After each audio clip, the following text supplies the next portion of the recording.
Vamos começar a nossa pílula clínica de hoje sobre personalidade borderline e tratamento. Como é que a gente chegou até a terapia do esquema? E eu não posso começar diferente esse nosso encontro, porque faltam apenas 6 dias para nossa semana aberta de autoterapia para psicólogos. E eu estou extremamente feliz, empolgadíssima, e quero dizer que nós vamos ter 3 encontros fabulosos de 15 a 17 de abril, encontros que são abertos, são gratuitos, então já coloca na agenda, porque segunda a quarta da semana que vem a gente tem encontro marcado às 8h20 no fuso de Brasília, 00:20 no fuso aqui de Lisboa. E claro que a gente vai ter 3 encontros gratuitos, 3 encontros abertos, e na quarta-feira abrem as inscrições para o treinamento baseado em evidências completo. Então vão ser 6 meses de treinamento em autoprática e autorreflexão. Já deu tempo de você pegar papel e caneta, já deu tempo de pegar água, é o momento também de enviar a live para aquele colega psi que vai poder também colher vários benefícios. O tema da personalidade borderline é um tema muito pedido por aqui, tanto que neste ano, né, a gente está aqui na segunda temporada das Pílulas Clínicas e já é a segunda vez que a gente está falando sobre personalidade borderline. Olha que coisa tão impressionante. Então vamos pensar junto comigo, e eu preciso sim, necessariamente, revisar alguns critérios diagnósticos e que a gente precisa muitas vezes já ir incorporando esses critérios diagnósticos para a gente conseguir ter uma boa avaliação, uma boa conceituação de caso. Então, bom dia, Ana, bom dia a todo mundo que está por aqui. Se vocês quiserem também colocar de onde estão falando, eu gosto, a gente fica tendo uma noção mais real, né, da nossa conexão além-mar. Então vamos pensar junto comigo, porque a gente vai partir de uma noção diagnóstica baseada no DSM-5, no DSM-5-TR, não é? Por quê? A gente vai ter aqui um ponto central para o diagnóstico, né, para o quadro clínico em relação a borderline. Todo mundo pode anotar, né? Borderline, tracinho, instabilidade. Então, olha que coisa linda! Temos a Márcia de Balneário Pinhal, Rio Grande do Sul, a Mara do Algarve, Jússi de Recife. A gente tem muitos lugares diferentes, que lindeza. Raíza de Natal, que lindo, né? Então a gente tem realmente vários lugares, não só do Brasil, como daqui de Portugal também, né? Boa, Elisa de Gravataí, Rio Grande do Sul. Muito bem, sejam muito bem-vindas. Muito. Então vamos pensar. Se alguém falar assim, é um transtorno de personalidade.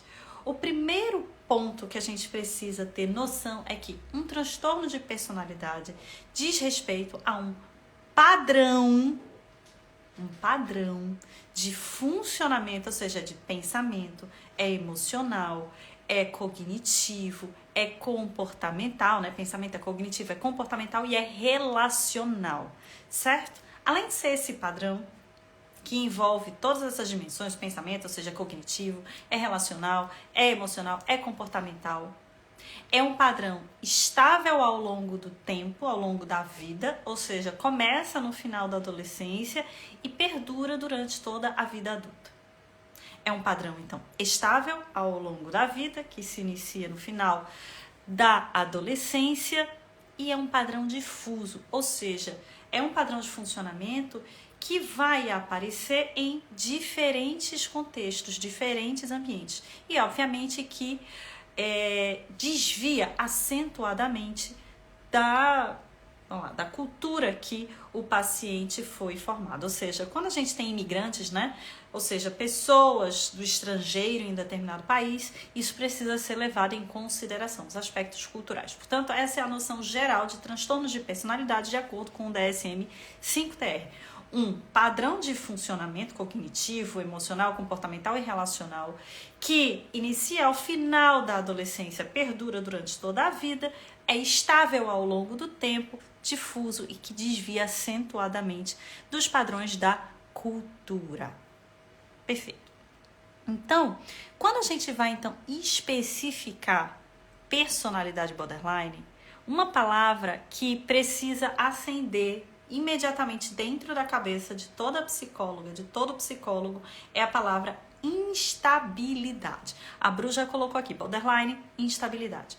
E vamos pensar junto como é que a gente chega nessa noção, né? Inclusive para não confundir com bipolaridade, embora não seja incomum, inclusive, a comorbidade, né? A gente tem aí uma apresentação de bipolaridade e também de personalidade borderline, mas vamos entender isso.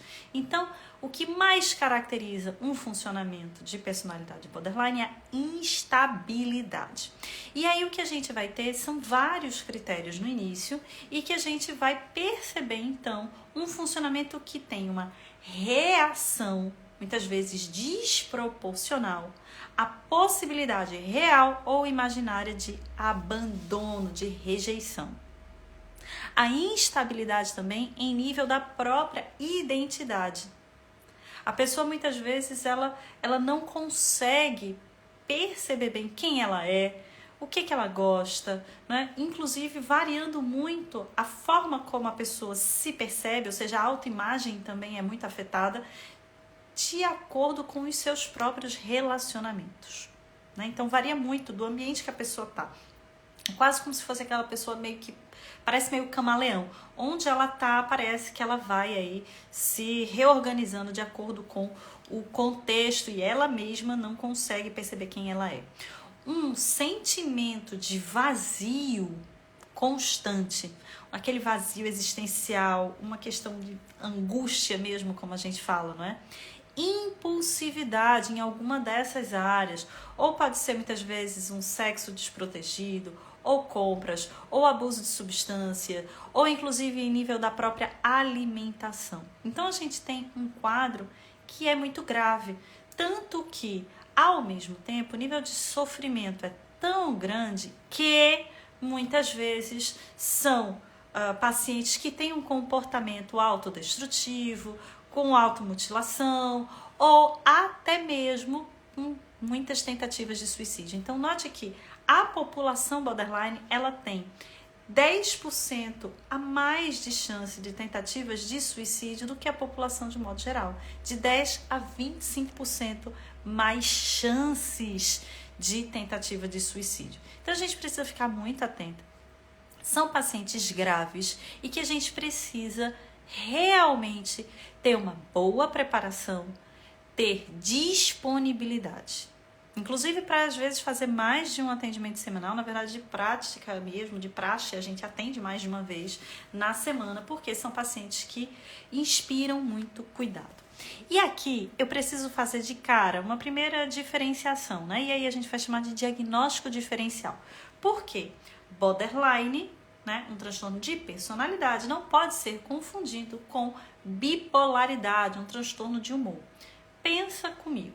Quando a gente fala, então, de personalidade borderline, né, a instabilidade de humor, a instabilidade da autoimagem, ela vai vir exatamente por uma noção da rejeição. O gatilho é muito fácil de ser identificado. Então, imagina que a pessoa acordou animada porque vai, sei lá, almoçar com uma amiga muito querida. Então, ela tá muito animada e tá lá e poxa, vai ser um dia maravilhoso porque vou encontrar aquela pessoa espetacular. E aí, acontece algum imprevisto, essa amiga diz, olha, eu não vou poder mais almoçar com você, a gente pode marcar então e se ver outro dia. Ou seja, a desmarcação, né, do almoço pode ser entendida a partir de lentes do abandono. Veja, não é um abandono real, mas o paciente muitas vezes já compreende aquela situação como rejeição. Então ela estava lá super bem e é queda livre com essa desmarcação. Parece que ela fica muito mal, parece que ela levou, né, um grande fora, uma grande rejeição ou humilhação com essa desmarcação. Então a instabilidade de humor, ela é facilmente identificada por um gatilho. excepcionalmente, a gente vai perceber que são gatilhos relacionais. Qualquer coisa relacionada a abandono, rejeição, seja real ou percebido. Então, em nível da própria terapia, quando a psicóloga tira férias, isso mesmo já pode ser até um gatilho, né, suficiente para uma crise no paciente. Então, é uma paciente que ela vive em constantes crises, porque o sofrimento é muito duro, né? Vai mesmo cortante, é na pele. E é por isso que eu preciso fazer uma ressalva aqui, que psicólogos que atendem pacientes borderline precisam sim estar muito em dia. Por quê?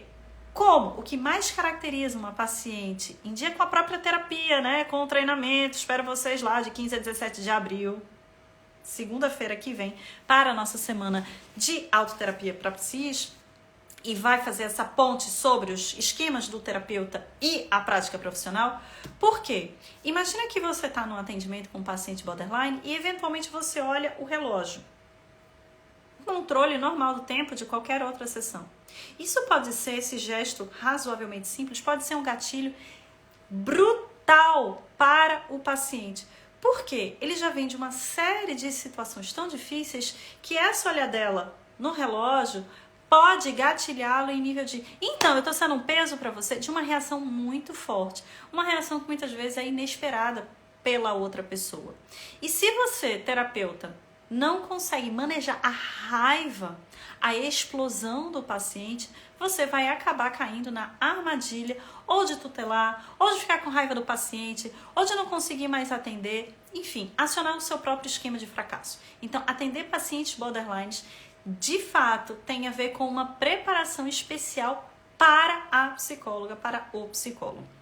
Note que, então, o paciente, ele consegue ter uma identificação do gatilho que é muito fácil. Quando a gente fala do transtorno de humor, da bipolaridade, o humor do paciente, primeiro, ele não fica mudando tanto dentro do mesmo dia, né? O que a gente vai ter de praxe para a bipolaridade é uma mudança de humor sem gatilho aparente, não há gatilho.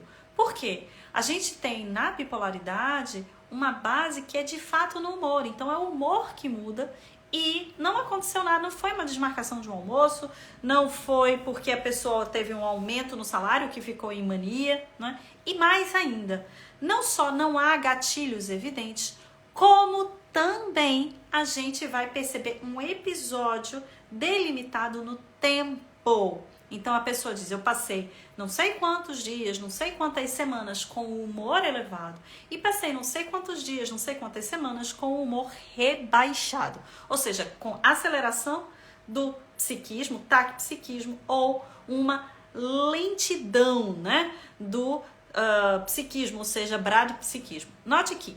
Então, no paciente borderline, o humor ele vai variar de acordo com o gatilho relacionado a abandono ou rejeição, que pode variar fortemente do humor dentro do mesmo dia, ou seja, instabilidade do humor. Quando a gente fala de bipolaridade, não há gatilho aparente e a gente consegue delimitar no tempo, né, um episódio ou de taquipsiquismo, né, ou ainda, né, dependendo do tipo da bipolaridade, também bradipsiquismo, a depressão.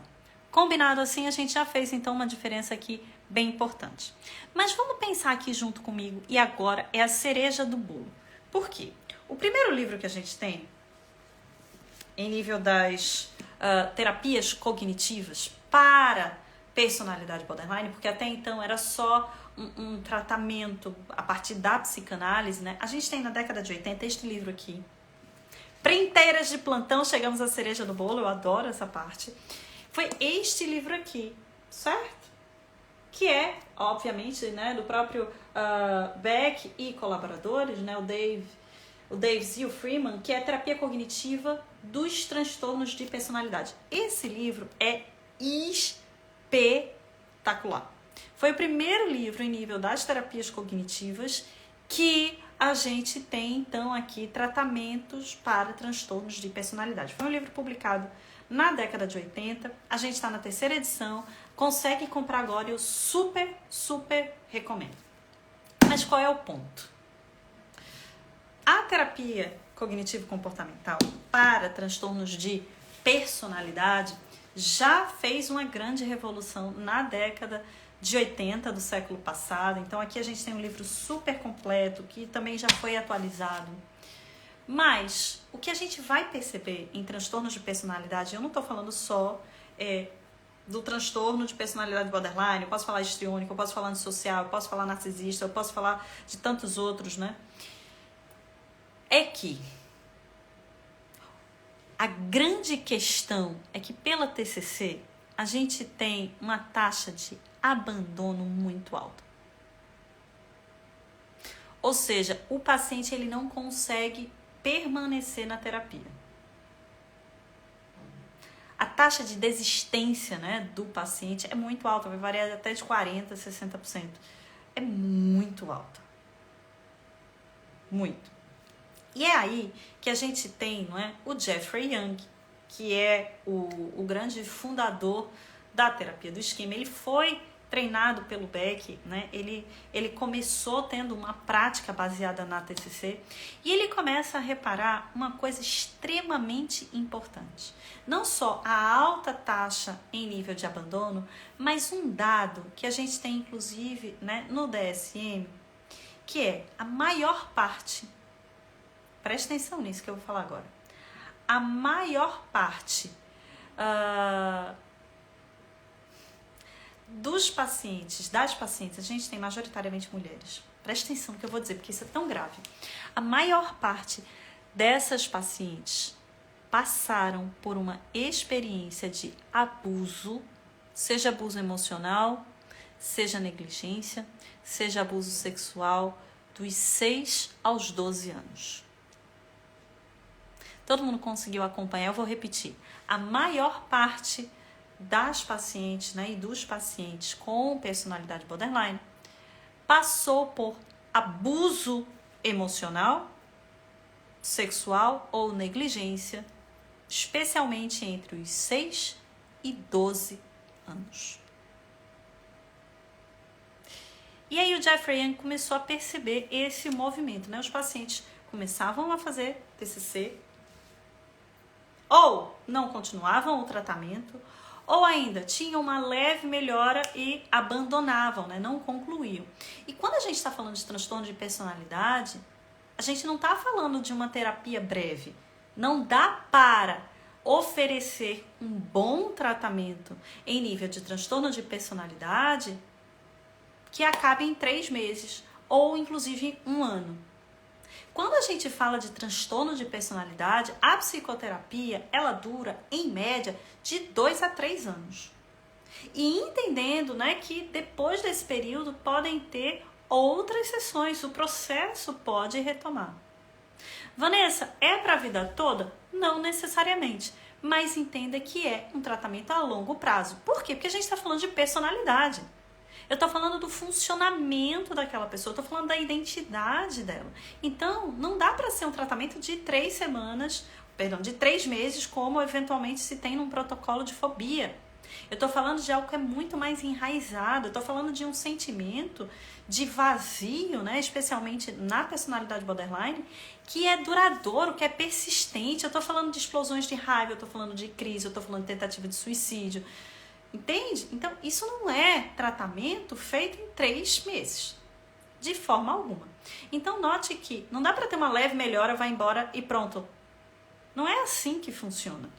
Então, a TCC, ela começou a apresentar esse tipo de problema, né? Já foi uma revolução absurda, né? Ter um outro tratamento mais diretivo, mais objetivo, né? Que busca ciência, que tem base em evidências na década de 80. Então, a gente tem o primeiro livro do próprio Beck e colaboradores na década de 80, que é esse aqui, certo? Terapia Cognitiva dos Transtornos de Personalidade. E eis que temos, então, o Jeffrey Young percebendo todo esse imbróglio, né? Já avançou, mas ainda tinha muitos problemas.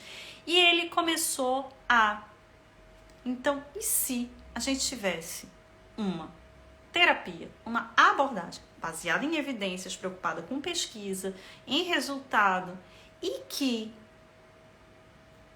eu pudesse, então, pensar melhor como é que é esse padrão de funcionamento. Olha inclusive ele foi extremamente inteligente, foi genial.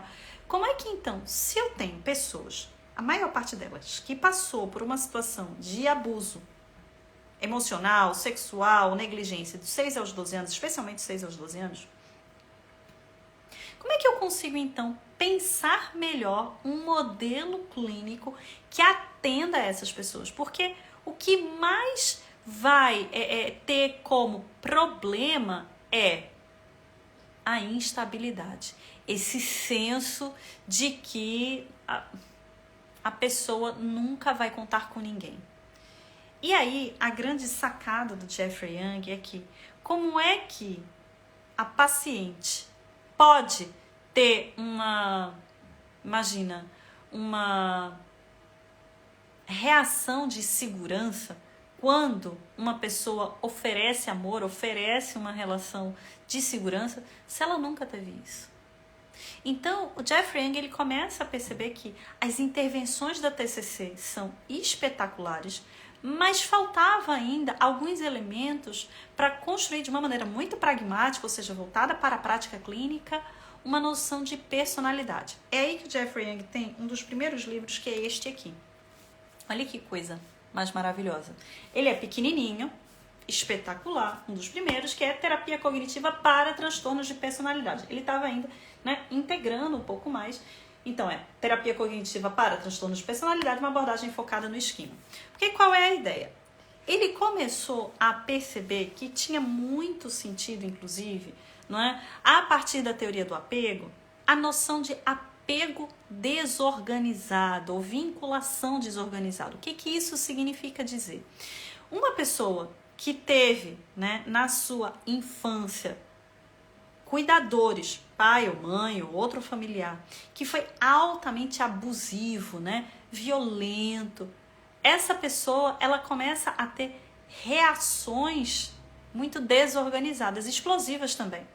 Note que se é uma infância em que a criança ela não conseguiu se sentir amada como ela não conseguiu se sentir cuidada, compreendida, não se sentiu em segurança, ela não sabe, ela não aprendeu quando era pequena a ser amada. E note que o abuso emocional, ele é mais difícil de ser identificado, porque eventualmente tem a ver com os cuidadores, e nem sempre eu tô falando de pai e mãe não, viu? Terapia do esquema não põe a culpa na mãe, não põe a culpa no pai, isso aí é outra abordagem. O que a gente está falando aqui é de um padrão, em que muitas vezes os cuidadores ou o adulto de referência, um adulto que é significativo, que tem significância na vida daquela pessoa, foi um adulto abusivo. Então, é uma pessoa que ela não consegue reagir bem ou de maneira saudável, mesmo quando a relação é segura. Mesmo numa relação terapêutica. Ela não sabe receber carinho, amor, compreensão. É tipo assim, o que você está querendo de mim? Ou então, você vai se aproximar de mim, quando você me conhecer de verdade, você vai embora. Então, o Jeffrey Young, ele começa a integrar. E se eu tenho uma base de pesquisa, uma base em evidência, e eu consigo integrar algumas técnicas que vêm, em virtude da relação terapêutica, a partir da noção de vinculação do Bowlby, e ainda, já que o que pega mais no paciente borderline tem a ver com a emoção, a instabilidade de humor. E se eu conseguisse incluir, por exemplo, técnicas da Gestalt terapia, técnicas do psicodrama, em que o manejo das emoções ficasse melhor, ou ainda até mesmo da terapia focada nas emoções. Então, veja, ele começa a pensar sobre isso e ele começa a formular a terapia do esquema. Só que nós temos uma questão importante. Ai, meu livro está ali, eu posso pegar. Até o próprio Jeffrey Young começa a ver que, assim, quando ele formula a terapia do esquema e é especialmente voltada para pacientes borderline, os pacientes borderline parece que apresentavam uma ativação emocional, crenças difíceis, padrões difíceis em basicamente os 18 esquemas que a gente tem descritos na literatura. Então, Jeffrey Young, ele começa, com aquele livrinho cor de laranja. Eu posso pegar aqui para vocês. é assim, né, gente? Eu levanto porque é live. E como eu tô de fone, eu posso levantar e vocês continuam me ouvindo, certo? Então a gente tem a segunda grande publicação, voltei. A segunda grande publicação do Jeffrey Young, além dos papers, obviamente, que é este livro aqui, que ficou conhecido como a Bíblia da Terapia do Esquema. Então, se você quer estudar a terapia do esquema, este livro aqui, de cabo a rabo, é o básico. E aqui, o Jeffrey Young, ele começa a fazer uma revolução dentro da própria terapia do esquema, que é a terapia focada nos modos esquemáticos. O que isso significa dizer? O Jeffrey Young, ele começa, então, a fazer uma nova categorização, que é quando o paciente tem algum esquema, alguma crença disfuncional, emocionalmente muito enraizada, né? E é um padrão que é emocional, é cognitivo, é comportamental, é relacional. Quando um esquema é acionado, o paciente tende a se apresentar emocionalmente, a se comportar de uma maneira muito disfuncional, muito desproporcional. Então, quando a gente fala dos modos esquemáticos, a gente está falando de uma grande revolução dentro da própria terapia do esquema. Por quê? Imagina aqui, vamos lá, vamos pensar uma pessoa que não tem transtorno de personalidade borderline. A gente pode ter aquilo que se chama de fusão de modos, mais de um modo, mais de uma emoção, né, preponderante aqui. E vê que curioso, eu posso, né, acordar mal num dia, tá irritada, e eu também me dou conta, nossa, como hoje eu tô irritada, como hoje eu tô mais reativa, respondendo assim, vou ficar um pouco mais na minha, vou fazer tal coisa, ou seja, embora eu esteja com um modo raiva muito ativado, também tem um lado maduro meu que percebe, poxa, hoje eu tô mesmo irritada, eu vou dar conta, hoje eu vou pegar leve comigo, né? Ou seja, a gente tem um modo raiva, mas a gente também tem um modo maduro que percebe essa raiva e que tenta, não é? Então, controlar essa raiva, porque eu sei que eu não posso sair gritando por aí com todo mundo, eu não posso bater nas pessoas, né? A raiva é responsabilidade minha, a minha raiva é problema meu, né? Então, eu que preciso me resolver com ela. Então, a gente tem essa noção. Agora, quando a gente está falando de paciente borderline, os modos, ou seja, se a pessoa fica com raiva, ela não tem ainda, não é, uma habilidade de regulação emocional. Então, é quase como se o modo raiva, ele entra, mas ele entra com tudo. E todos os outros parecem ofuscados. É a tal ponto que, se o paciente entra no modo raiva, né, especialmente modo criança raivosa, né, tá lá com raiva, é como se ela não conseguisse ouvir esse outro lado mais saudável, mais funcional, que diz assim, olha, você tá muito reativa, dá um tempinho, vai beber uma água, né, pega leve hoje que você não tá bem. É a tal ponto que parece que um modo, o paciente meio que fica despersonalizado. Um modo entra com tanta força, que não consegue dar conta dos outros, inclusive esses modos mais saudáveis, mais maduros. E é aí que a gente tem um livro espetacular. Ainda não há a tradução para o português, mas que printeiras de plantão, por favor. Inclusive, a gente vai ter novidades em relação à personalidade borderline em breve, que é este livro aqui. Vê que coisa linda, não é? Schema Therapy for Borderline.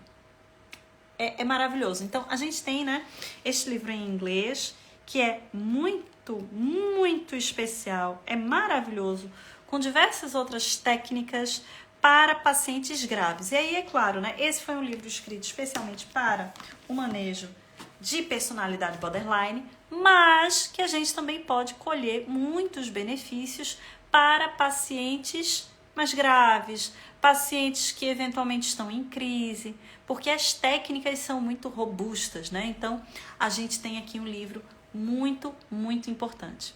Mas um ponto que a gente precisa trabalhar, porque é além da técnica, ou seja, muitas vezes, né, nós, psicólogas, de modo geral, estou falando categoria profissional, a gente sabe o que precisa ser feito. Sim? A gente sabe que tem que responder de maneira acolhedora, a gente sabe que tem que se manter, né, de maneira mais segura, firme, serena, não reagir junto com o paciente. Mas pacientes borderline são pacientes altamente instáveis. são pacientes que muitas vezes, quando entram nesse modo raiva, ou entram no modo de intimidação-ataque, porque acham que estão sendo abandonados ou rejeitados de alguma forma, é uma reação muito forte para o terapeuta. Com ofensa, com xingamento mesmo, com chegar atrasado, com faltar e não avisar, às vezes quase num comportamento de punir, né? Não realizar o pagamento, enfim. Muitos contatos fora do horário. E não é raro, pelo contrário, é extremamente comum que eu receba em supervisão colegas psicólogas que chegam muito cansadas, que não conseguem manejar a crise e são colegas extremamente competentes, mas que exatamente por estar ali em um contexto que é de muita instabilidade emocional, essas também são colegas que se pegam caindo na armadilha dos esquemas. Então é claro que a gente tem toda uma questão de organização. Uma paciente border, ela precisa ter, não é, um tempo para o terapeuta, né? Quando a gente vai agendar, um tempo maior de intervalo antes e depois da sessão. A gente precisa ter outros cuidados com a gente mesmo. 2 atendimentos na semana. Tem que colocar os limites de uma maneira muito humanizada e também muito firme, né? De o que é possível de contato entre uma sessão e outra. A gente precisa sim ter isso muito vivo e muita segurança na hora de intervir. Então, essa é mais uma vez uma chamada, e aqui é quase uma intimação para a semana de autoterapia que vai começar na segunda-feira. Se você atende pacientes graves, se você atende pacientes com transtorno de personalidade borderline, se você atende pessoas ansiosas, em crise de ansiedade, se você atende pessoas que têm, né, transtorno de humor, que têm transtorno bipolar, por exemplo, sim, você precisa não só estar em dia com a sua terapia pessoal, com a sua supervisão, como é importante que você experimente o modelo da terapia do esquema. Porque a gente não só fala da terapia do esquema, a gente precisa ter a experiência, é viver a terapia do esquema.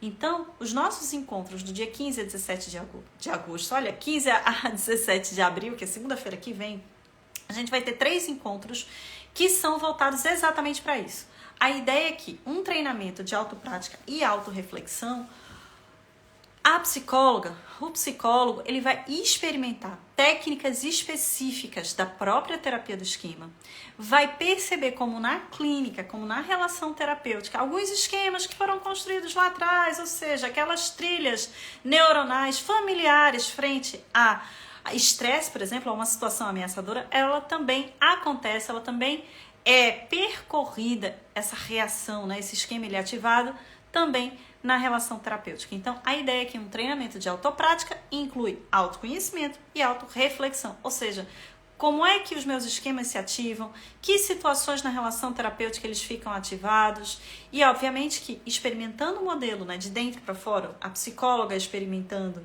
e fazendo essas reflexões de maneira muito específica e guiada por mim, porque vão ser encontros não só na semana aberta, encontros ao vivo, mas também o treinamento completo de 6 meses são diretamente comigo, a pessoa ela consegue incrementar, não é, a sua própria postura clínica. E, obviamente, que ela vai aprender técnicas novas, técnicas inovadoras, técnicas mais atuais e que podem, sim, colocar dentro da prática clínica. Combinado assim? Então, a formação, né, em autoterapia, a formação de treinamento em autoprática e autorreflexão, ela é especialmente voltada para estudantes e profissionais de psicologia e psiquiatria, certo? Podem participar, então, psicólogos e médicos. É um treinamento específico. Combinado? Temos alguma dúvida? Eu acho que eu fui respondendo ao longo da live, né? Vocês foram colocando e eu fui respondendo. Porque a aula de hoje é espetacular. Então, resumindo, dia 15, 8h20, fuso de Brasília, meia-noite e 20, fuso de Lisboa. A gente tem encontro marcado na semana de autoterapia. Quem não fez a inscrição ainda, faça. O evento é gratuito e, obviamente, quem tiver de fato comprometido com a terapia do esquema, a gente tem o treinamento completo. Posso resumir o que a gente viu hoje? A gente percebeu então melhor os critérios diagnósticos para transtorno de personalidade borderline. A gente viu esse livro aqui, que foi o primeiro livro em nível da terapia cognitiva para transtornos de personalidade na década de 80, que foi uma revolução. A gente teve um dos primeiros livros, né, este aqui, do próprio Jeffrey Young, já falando sobre a terapia do esquema. Depois, a gente teve a Bíblia da Terapia do Esquema, um livro super completo e que a gente já entra com uma reflexão para modos esquemáticos e, obviamente, o livro mais atual que vai. Eu não posso fazer spoiler desse jeito, né? A equipe me mata.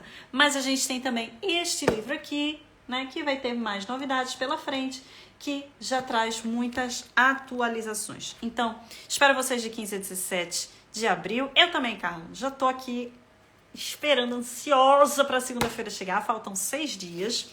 E, obviamente, que além disso, as primeiras inscrições, as inscrições só vão abrir no dia 17, certo? No último dia da nossa imersão, a gente vai ter premiação. Por quê? Né? Acho que vocês viram, em junho vai ter um evento na Polônia, né, em relação ao Inspire, que é do ISST. E quando eu voltar, a gente vai ter o lançamento da maior comunidade de clínica explicada que você já viu. Não vai ser um grupo de estudo, não. A gente vai aprofundar vários livros, especialmente livros em inglês que não tem a tradução para o português. Então, a primeira inscrição para a imersão de autoterapia vai ganhar uma assinatura de 1 ano e as 10 primeiras 2 meses. Então, é isso. Amanhã a gente tem mais pílula clínica. Daqui a pouquinho começa a votação para o tema de amanhã. Combinado assim? Tudo certo? Então tá. Beijo grande, faça sua inscrição e amanhã a gente tá aqui de novo às 8h30 no fuso de Brasília, 12h30 fuso de Lisboa. Um beijo bem grande para vocês.